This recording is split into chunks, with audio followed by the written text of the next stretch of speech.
अल्लाह ने जंग की बात नहीं कही। ज़कात ना दे, मालदार है लेकिन कंजूस है, ज़कात नहीं देता है, तो अल्लाह ने ये नहीं कहा कि मैं जंग करूंगा तुमसे। लेकिन एक गुनाह ऐसा है, अगर बंदा करता है उसको तो अल्लाह को इतना नापसंद है वो कि अल्लाह तबारक व तआला ने कहा कि अगर तुमने उस गुनाह को नहीं छोड़ा, तुम करते रहे उस गुनाह को, तो तुम तैयार हो जाओ अल्लाह और उसके रसूल से जंग करने के लिए। जंग करनी पड़ेगी तुम्हें। वो कौन सा गुनाह है? वो सूद का गुनाह, इंटरेस्ट का गुनाह है। जो आदमी सूद खाता है वो अपनी मां से जिना करता है। ये मैं नहीं कह रहा हूं, ये अल्लाह के नबी अलैहिस्सलाम की हदीस बताती है। और सिर्फ कुरान और हदीस में इसकी बुराई नहीं आई, बल्कि हिंदू भाइयों की यजुर्वेद एक किताब है, उनके शास्त्र किमते किरण वंती की टेपु गावो नाशरम भवंती धर्मम। के ईश्वर, जो लोग हमें ब्याज खाने वालों से बचाइए। ब्याज लफ्ज इस्तेमाल किया है ट्रांसलेशन में। जो लोग ब्याज खाते हैं, ब्याज सूद खाते हैं, सूद को ब्याज भी बोलते हैं। कुछ लोग इसको प्याज समझ लेते हैं, प्याज नहीं समझना। हमारी माएं बहनें बैठी हुई वो कहीं प्याज समझ लेते। इसके ऊपर वो वाकया मशहूर है। मौलाना बयान कर रहे थे कि ब्याज खाना हराम है, तो औरत सुनकर गई, उन्होंने कह दिया कि ये हम सालन में प्याज नहीं डालते, इसलिए कि मौलाना ने बयान किया था प्याज खाना हराम है। ब्याज, प्याज पे से है, ब्याज पे से है। किमते किरण वंती ही केपु गावो नाशरम वहंती धर्मम। ये यजुर्वेद का एक श्लोक है। जो लोग ब्याज खाते हैं, ए ईश्वर हमें तो उनसे दूर रख, इसलिए कि उन पर तेरा अजाब आता है, उन पर तेरा क्रोध नाज़िल होता है। और अल्लाह ने कुरान में यही कहा, फ़इल्लम तफ़अलू फ़अज़नू बिहर्बिन मिनल्लाहि व रसूलिही, कि जो आदमी सूद खाने से बाज न आए उसको कहो कि वह अल्लाह और उसके रसूल से जंग करने के लिए तैयार हो जाए। और इसमें अगर कोई आदमी सूद का कारोबार करता है, कोई आदमी पैसा लगाता है, हमारे गांव में किसी के पास पैसा हो गया, वो सूद में लगाता है, सूद लेता है 100 रुपए सैकड़ा, वो 1000 रुपए, 100 रुपए 1000, ऐसे करके क्या हिसाब किताब है। 1000 रुपए का शायद 100 रुपए है, या 10,000 का 100 रुपए है। 10,000 रुपए में 100 रुपए। यमहकुल्लाहु रिबा व युर्बिस सदक़ात। अल्लाह तबारक व तआला सूद को घटाता है, कम करता है। व युर्बिस सदक़ात, और ज़कात को बढ़ाता है। अगर आप ज़कात देते हैं या सदका देते हैं अपने माल में से, तो अल्लाह उसको बढ़ाता है। कैसे? उसमें बरकत होती है इस माल में। और आप सूद खाते हैं, इंटरेस्ट लेते हैं, गरीबों का माल चूसते हैं, तो फिर अल्लाह तबारक व तआला आपको दिखेगा कि बहुत नोट है, लेकिन आपके घर में बीमारी हो जाएगी, आपको कोई प्रॉब्लम आ जाएगी, तो बहुत सारे नोट, बहुत सारी रकम आपके वो सब उधर ही चले जाएंगे। इसीलिए इस गुनाह से बचे। और ये सिर्फ खाने वाले पर नहीं है ये अज़ाब। लानल्लाहु आकिलहु व मूकिलहु व कातिबहु व शाहिदहु। जो लोग सूद खाते हैं, खिलाते हैं, अल्लाह की लानत। और जो लोग लिखते हैं उस पर भी अल्लाह की लानत। और जो लोग इस सूद को इसके गवाह बनते हैं उस पर भी अल्लाह की लानत। ये गुनाह अल्लाह तबारक व तआला की तरफ से वईद है इन लोगों के लिए। इसीलिए आज से ये अहद कीजिए कि मदरसा मज़ाहिर उलूम के बैनर तले जो जलसा हुआ, मुफ्ती साहब मौलाना अब्दुल्ला साहब जो सूद के ताल्लुक से जो कुरान में पैगाम अल्लाह ने साफ कहा है कि जो लोग नहीं मानते, अल्लाह के नबी बता दीजिए आप उन्हें कुरान हदीस का पैगाम, फइल्लम तफअलू फअज़नू, तैयार हो जाओ बिहर्बिम मिनल्लाहि व रसूली। अल्लाह तन्हा नहीं बल्कि अल्लाह के नबी से भी कहते हैं कि वह आदमी जो सूद खाता है, जो सूद खोर है, जो ब्याज खाने वाला, उससे कह दिया जाए कि वह अल्लाह और उसके रसूल से जंग के लिए मैदान में आ जाए। कितना खतरनाक नाराजगी अल्लाह तबारक व तआला की तरफ से है, आप समझ सकते हैं। कोई भी गलती कीजिए, गुनाह कीजिए, अल्लाह ने इतना क्रोध का इजहार नहीं किया, गुस्से का, लेकिन सूद चूंकि इसमें गरीब का खून चूसा जाता है। बेटी की शादी नहीं हो रही, क्यों? गाड़ी नहीं है, सूद पे जाकर गाड़ी खरीदते, पैसा लाते 1 लाख रुपए में, 1 लाख रुपए कर्ज लेते हैं सूद पर, फिर गाड़ी खरीदते हैं, तब बेटी को दान में देते हैं, दूल्हे को, बेटे को तो नहीं बल्कि अपने दामाद को देते हैं। वो बेचारा मजदूरी करके सूद का पैसा चुकाता है, मेहनत करके सूद का पैसा चुकाता है। इसीलिए अल्लाह ने कहा कि सूद खाने वालों, तुम्हारे माल में कभी बरकत नहीं हो सकती, इसलिए कि गरीबों का खून चूसा जाता है। तुम तो कुर्सी पर बैठकर 10,000 रुपए मार्केट में डाल देते हो, उस 10,000 रुपए से 12,000 कमाते हो, फिर 12,000 मार्केट में डालते हो तो 15 कमाते हो, फिर 15 डालते हो तो 20 कमाते हो, 20 डालते हो तो 22 और 25 कमाते हो।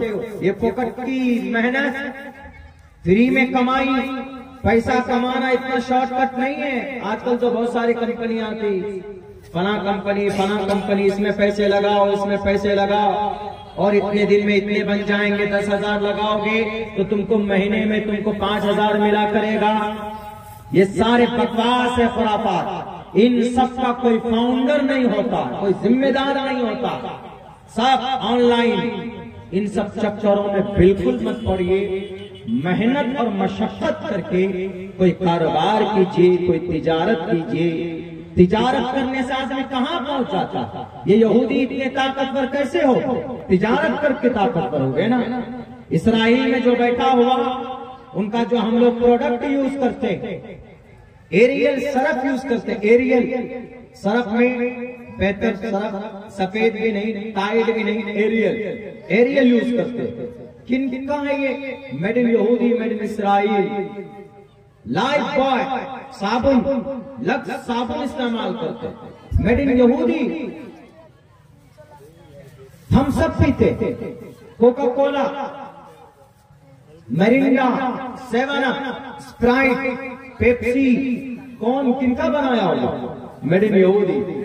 इन्होंने तिजारत में मेहनत की, काम किया, तो आज देखिए कितनी ताकतवर बन गए। और हम मुसलमान लोग बहुत पीछे रहे। हमारे नौजवानों को अगर पैसा हो गया 20,000 रुपए तो फौरन जाएंगे मोबाइल में और ओप्पो का मोबाइल खरीदेंगे, वीवो का मोबाइल खरीदा। क्यों भाई, क्यों खरीदोगे 25 से 30,000 रुपए का मोबाइल? मौलाना सेल्फी बढ़िया आना चाहिए, या भोजपुरी का गाना अच्छा चलना चाहिए। इसीलिए हमारा नौजवान 30,000 रुपए लेके जाएगा दुकान में और 30,000 रुपए में मोबाइल खरीदेगा, और उसी में 24 घंटे में से अगर वो 18 घंटा बैठा हुआ है तो 18 घंटे तक मोबाइल में अपना दिमाग लगाता रहता है। दिमाग नहीं लगाता बल्कि फेसबुक पे, यूट्यूब पे गाने सुनते रहता है, अनाप शनाप चीजें देखते रहता है। उसी में हमारा जवान बर्बाद। यहूदी का छोटा छोटा बच्चा 30,000 रुपए अगर होगा तो वो उस 30 रुपए को प्रमोट करता है, आगे बढ़ाता है। इसको हम कैसे 30 को 60 करें, 60 को 100 कैसे करें, इस पर वो प्लानिंग करता है। हमारा नौजवान नहीं, हमारा नौजवान तो बहुत सारा हमने देखा 200, 300 रुपए का गुटखा खा जाता है। आमदनी 18 खर्चा रुपया, मुंह में तो डाले गए रहेंगे और फोन मुंह में एकदम बिल्कुल भरा हुआ है, बात करेंगे तो समझ में नहीं आएगा। क्यों इतना खाते हो जी 300-400 रुपए का गुटखा? कम से कम 100 रुपए का तो खाई जाते हैं जो लोग खाने के आदी हैं। और खा करके जिंदगी में कुछ नहीं करना, लाइफ में कुछ नहीं है। लेकिन मत पूछिए, उनका मोबाइल देख लीजिए, एयरफोन देख लीजिए, ब्लूटूथ देख लीजिए, तो आपको लगेगा कि ये बिल्कुल विजय माल्या का छोटा बेटा यही है, अंबानी के खानदान से आया। मेरे भाइयों, मेरे नौजवानों, मेरे साथियों, and this time is a very precious for you, and you is a very important for your generation, for your parents. ये वक्त आपके लिए जरूरी है, और आप अपने समाज के लिए, आप अपने वालिदैन के लिए, आप अपने आने वाले रिलेटिव के लिए जरूरी है। मिसाल के तौर पर आप क्या जवान हो गए, 18 साल के हो गए, कुछ कर नहीं रहे हैं, आपकी शादी हो गई, तो मैडम को कहां से शॉपिंग कराइएगा, मैडम को कहां से आप खुश रखिएगा। फिर मैडम वही ताना देगी कि हम जब से आए हैं आपके पास हमने कोई सुकून, कोई चैन देखा ही नहीं, आप हमें कहीं घुमाने के लिए नहीं लेकर के गए। आप फिर वही माँ से पैसे मांगते फिरते हैं, अब्बा से पैसे मांगते फिरते हैं कि अब्बा पैसा दे दीजिए, अम्मा पैसा दे दीजिए। नहीं, आप खुद मुख्तार बनो, आप खुद मेहनत और मजदूरी करके इतना पैसा कमाएं कि आप अपने बीवी बच्चों को, आप अपने पेरेंट्स को, यानी आप अपने माँ बाप को भी देख सको। बल्कि अब जो नया कानून आने वाला ना, यकसा सिविल को, उसमें पता है क्या, एक कानून ये भी है लिखा हुआ कि जो दामाद है, दामाद का सास ससुर जिंदा है तो सास ससुर का खर्च, उसकी देखभाल, उसकी परवरिश, उनकी दोनों की दामाद के जिम्मे। ये यकसा सिविल कोर्ट में आप दामाद हैं तो आप अपने सास ससुर की परवरिश आपके जिम्मे। ये बेवकूफ खुद भी है और दूसरों को बेवकूफ बनाना चाहिए। सास ससुर की परवरिश करेगा, माँ बाप कहां गए, माँ बाप को छोड़ करके सास ससुर तो बैरक है, वो एक प्रावधान है। तो आप बहुत इंपॉर्टेंट हैं, आप बहुत जरूरी हैं अपने समाज के लिए, अपने माँ बाप के लिए, अपने बीवी बाल बच्चों के लिए जरूरी है। यहूदी बच्चों की तरह सोचिए, उनका कल्चर इख्तियार मत कीजिए, शार्प बनिए, तालीमी इदारे कायम कीजिए, तालीम पर मेहनत कीजिए, अनाप शनाप चीजों पर मेहनत मत कीजिए। मोबाइल से कुछ नहीं होने वाला। अभी देखा आपने 2 दिन पहले, कल 360 रुपए न देने की वजह से चाकू से जिबा कर दिया और 60 मरतबा, 50-60 मरतबा उसके बदन में कूदा चाकू से, जिहालत की वजह से। जाहिल था, शराबी था, अपने ही पड़ोसी दोस्त को, दोस्त नहीं था, शायद अजनबी था, उससे मांगा या लूटने के लिए डराया कि तुम मुझे 360 रुपए दो। उसने कहा होगा कि नहीं है, तो उसको पकड़ कर लाया, उसको मारा। कहाँ अटैक किया, ये सिर्फ गले से ऊपर, गले में पहले तो जिबा किया उसको, फिर आंख में, मुंह में, पूरे गाल में, कान में ऐसे गोदा है चाकू से 60 मरतबा।